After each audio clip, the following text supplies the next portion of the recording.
If you're looking to take off this top part for the RS630, basically pull this off first, and then you have these two tabs here. You're gonna push them outwards, pull up at the same time, and there's gonna be some tabs under here.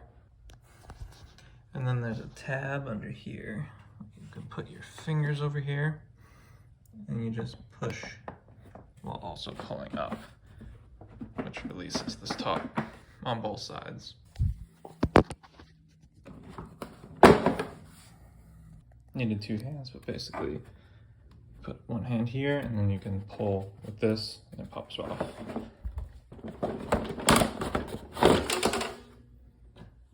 There it is. So now that we get the top off here, I'm gonna go ahead and pull the fuse.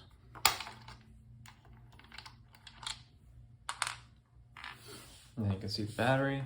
So you can go ahead and pull the battery out.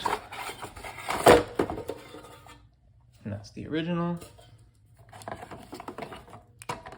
And we're gonna go ahead and replace this battery with a new one.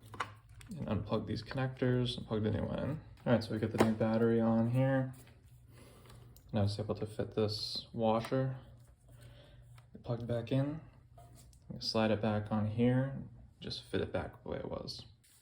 All right, so we got the new battery in here. We got the plugs back in. We got the washer. And then make sure this is switched off because I accidentally had it switched on.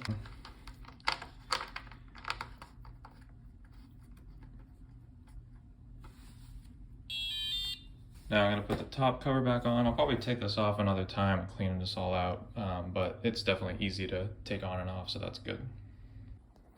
All right, so we got the top cover back on. Definitely had to give it some wax on the corners. Make sure everything's down, and you can go ahead and flip the switch back on. I'm gonna put it back in its base.